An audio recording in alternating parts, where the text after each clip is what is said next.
up guys, welcome to my latest video. And as you can see from the video title description thingamajigamy, it is my thoughts on Stomping Grounds, which was this Sunday just gone. I couldn't stay up late to watch the pay-per-view live on the network as I had a lot of stuff to do yesterday, which meant that I couldn't watch the pay-per-view yesterday. So I managed to watch it today because I had the house to myself. So here is my review video of it. First off, I'm just going to say I'm not really keen on the actual name of the event, Stomping Grounds. Just don't know, it just seems like they're really clutching at straws. I mean, I know it's a common saying, I don't know about you guys in the States, but over here, if you go back to somewhere where you grew up, you could say, oh, yeah, this is my old stomping ground. I've said that myself. But as a pay-per-view name, I just don't think it made sense. So, yeah, I'm going to quickly run through the card. I'm not going to go too in-depth on the matches themselves because... well, I'm just not, basically. So the first match, the opener, was Lacey Evans challenging for the Raw Women's title against Becky Lynch. It was an average match. There were a couple of cock-ups in botches, whatever you want to call them, in there. There was an audible back elbow call from Becky Lynch, which you'd expect better of her, to be honest. And then when she went into the corner, and back elbow Lacey didn't follow her any time, so Becky had to do this kick move twice, which made her look stupid. You could see it on her face. If you haven't already seen the meme and what have you that's going around on social media, go back and sort of watch that sequence of events, and you can see Becky as she goes to the ropes is just fuming. Choreographed it quite well to cover it up on commentary, but it was blatant to any of us who've been watching wrestling for a long time. So yeah, average match, nothing special. Becky retained. Next up, we had Sami Zayn and Kevin Owens versus Big E and Xavier Woods. Now, I've not been watching Raw or SmackDown. I've literally just been watching the last few pay-per-views, and I'm binge watching NXT UK, trying to catch up on that so I can start watching that weekly. And I'm going to start watching NXT, so I'm going to sort of go back and probably start from after TakeOver 25 and catch up on those as well. But I haven't been watching Raw or SmackDown because basically from what I've seen from the last couple of events that the main roster have put on, I'm not really missing much, and anything that's relevant to a storyline and pay-per-view, they usually show you in a recap video anyway, so I just don't see the point of wasting 4 hours or 3 hours for Raw, 2 hours SmackDown, like 5 hours. I just don't see the point of wasting it really, and just being reduced to tears from what I've heard from a lot of people. So yeah, Zayn Owens versus Big E, Xavier Woods. As soon as I found out who Owens and Zayn were facing, I was immediately backing them, and it looked like they were going to get a really quick win.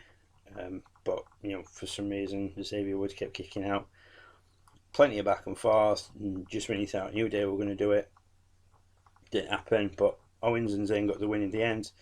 I was really happy about that because, anybody who's been watching my channel knows I just can't stand the New Day. I've not liked them since they got together, and I think Kofi is so much better than that.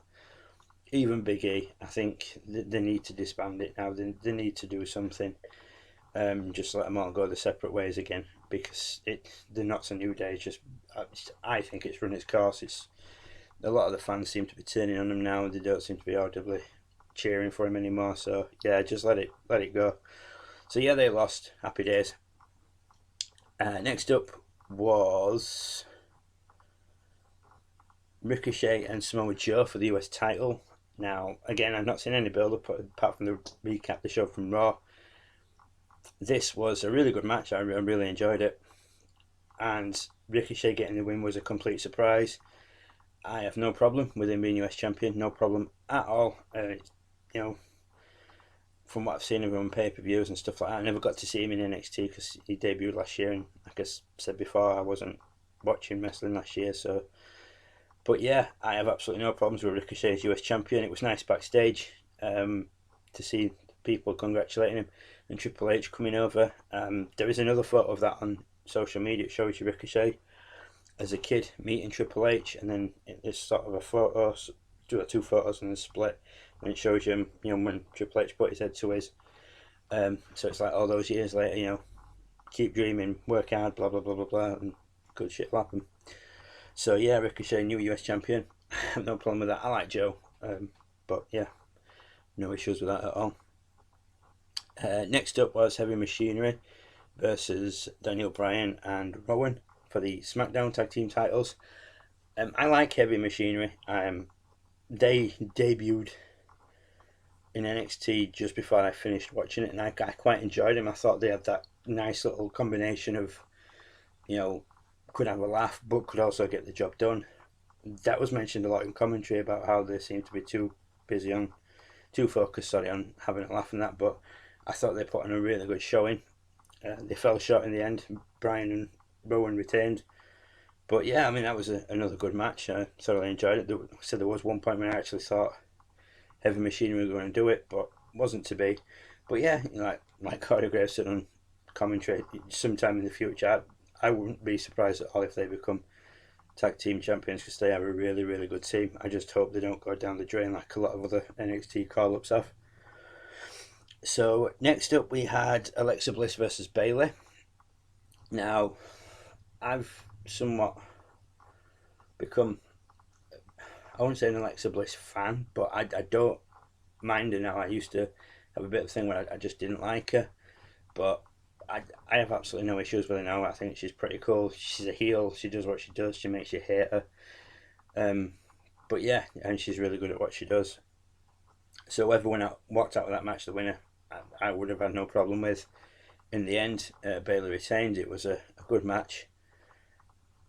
I thought the Nikki Cross interference was a bit unnecessary, but why have somebody in a corner and not have them get involved? So yeah, it's WWE, it's what they do.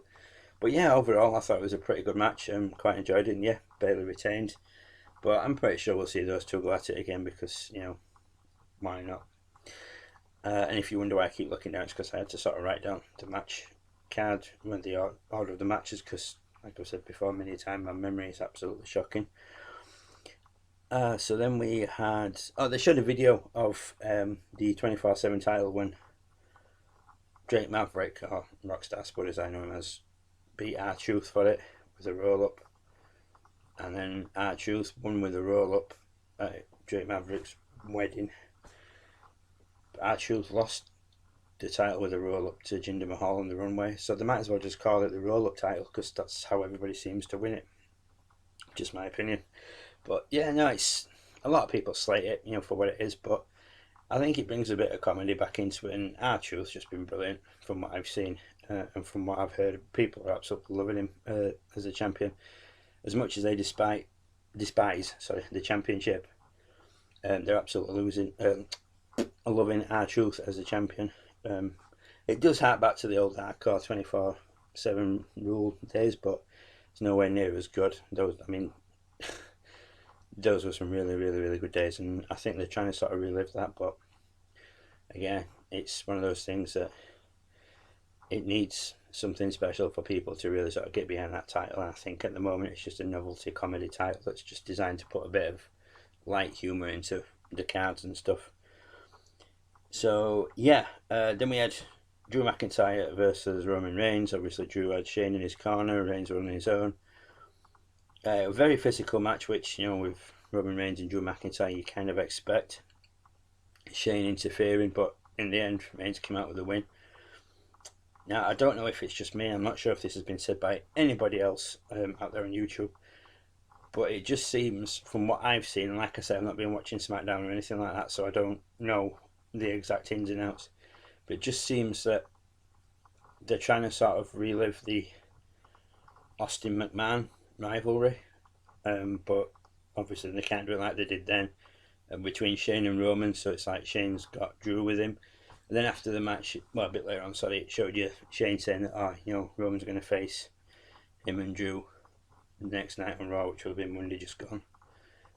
So yeah, it just seems like it's like a half-assed Austin McMahon 2.0 diet version, or whatever you want to call it. But yeah, it just seems very, very similar, very familiar, and I suppose it's a good way of keeping Shane in the spotlight, and obviously getting his coast to coast and kept him in the spotlight, which does run in the McMahon family genes.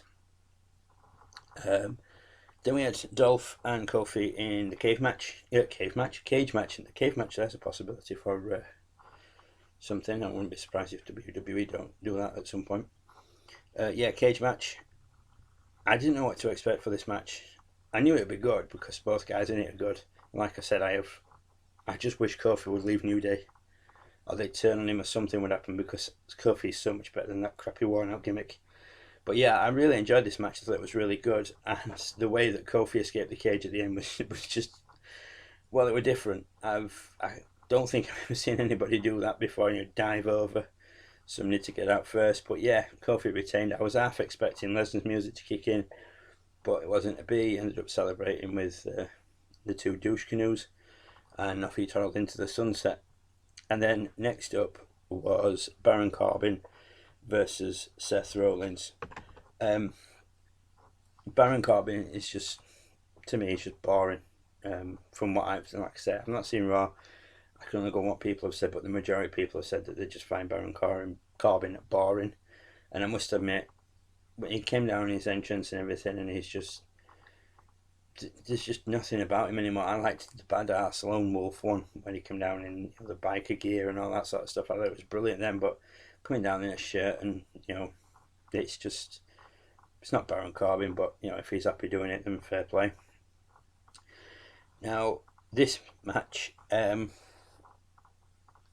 going to go through it with some points that I picked up on that everybody else will have, and I would imagine I'm going to go out on a limb and say 95% of people think the same as me.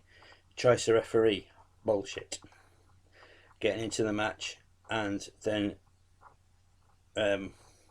letting Corbin wail on Rollins with a chair, then starting the match, bullshit.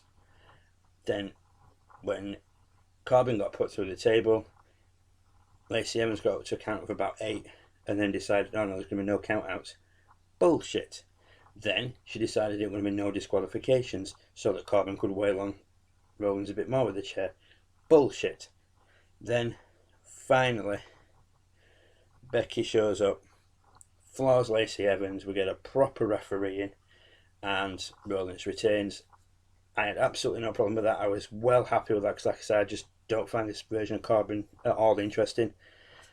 And again, I was waiting for Lesnar's music to kick in.